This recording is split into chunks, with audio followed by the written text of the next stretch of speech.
Top quality और consistent performance के लिए सिर्फ सिल्वर पंप नाम याद रखना। बताइए, बजरंग दल पे जवाब दीजिए। अगर वहां पर औरंगजेब जिंदाबाद है तो यहां पर बजरंग दल क्यों भड़का रहे हैं? उनको ये क्यों इस मामले में पढ़ना था? कार सेवा की बात करनी थी। कौन भड़का रहा था? आप उस दिन पद्मजा जी सुनिए, सबसे पहले तो जिस दिन ये हुआ है, सुबह जब वहां पर बजरंग दल और विश्व हिंदू परिषद के लोग एकत्र हुए, उस दिन शिवाजी महाराज की वहां जन्म जयंती थी। उसके कार्यक्रम थे, घोषित कार्यक्रम थे।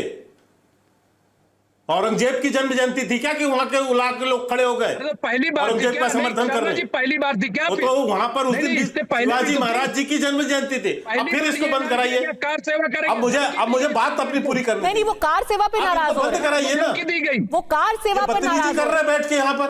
नहीं, हम बदतमीजी नहीं कर रहे शर्मा जी, आप हमसे बड़े सीनियर हैं। मैं आता हूँ, हम आपकी इज्जत नहीं बदतमीजी। आप बीच में बोलना बदतमीजी होती है मुमताज आलम।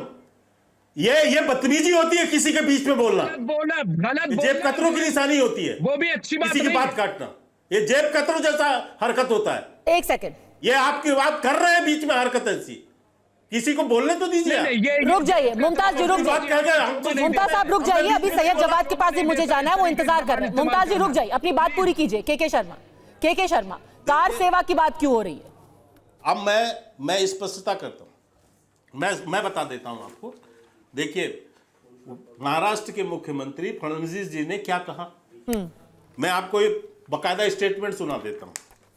महाराज जब ये इशू उठा, महाराष्ट्र की 17 सीट के भाजपा सांसद मराठा राजा छत्रपति शिवाजी महाराज के वंशज उदयन राजे भोसले ने छत्रपति संभाजी महाराज के जिले में स्थित औरंगजेब के मजार को हटाने की मांग की थी। इस बारे में बात करते हुए महाराष्ट्र के मुख्यमंत्री देवेंद्र फडणवीस ने कहा, ये कह रहे हैं कि किसी ने कुछ नहीं बोला, किसी ने नहीं रोका। भाजपा के लोगों ने क्या बोला? फडणवीस जी ने, हम सभी ये चाहते हैं, लेकिन आपको इसे कानून के दायरे में करना होगा, क्योंकि यह एक संरक्षित स्थल है।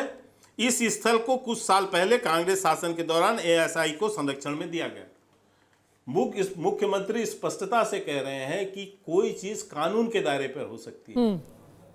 कोई जवाब उन्होंने दिया स्पष्टता से कि कानून के रूप पे चलेंगे ना।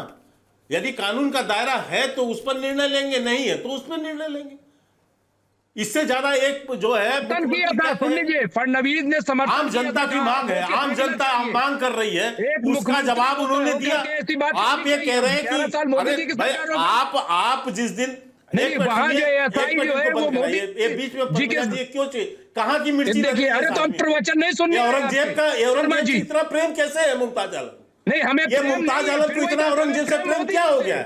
अरे घर में फोटो मढ़वा के पूजा कर भाई, इबादत कर उनकी। ठीक है, इस पूरे मुद्दे पर सैयद जवाद, इस पूरे मुद्दे पर अगर सरकार ने सफाई से बता दिया था कि हम वही करेंगे जो कानून कहता है, बात पूरी कर, हम वही करेंगे जो एएसआई कहता है। एक सेकंड मुझे बात तो पूरी करने ठीक है, 10 सेकंड में पूरी कीजिए। के जी, मुझे तो पूरा करने दीजिए अपनी बात। मेरे बीच में सब बोल रहे हैं, इसमें क्या विषय है? ऐसा तो मत कराइए डिबेट आप मेरे बीच में। आप बुलवा ठीक है, बात पूरी कीजिए और प्लीज एक एक करके सब बोलेंगे। आप डाउन रखिए। हाँ,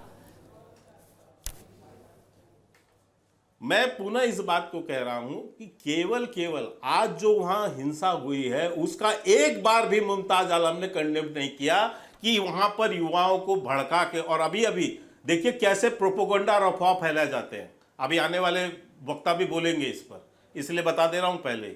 सदन के अंदर मुख्यमंत्री जी जो कि होम मिनिस्टर भी हैं, उन्होंने अभी आधा घंटा पहले बयान दिया है, किसी प्रकार के किसी धार्मिक प्रतीक को वहां नहीं जलाया गया। ठीक है, इससे ज्यादा कोई स्पष्टता, वो भी सदन के अंदर मुख्यमंत्री बयान दे रहा है, तो इससे ज्यादा कोई स्पष्टता हो नहीं सकती। ये रिपोर्ट पर आधारित बयान है, और मैं चाहूंगा आपके चैनल से मेरा अनुरोध होगा कि इस तरह की झूठी बातें नहीं प्रोपोगंडा फैलानी चाहिए।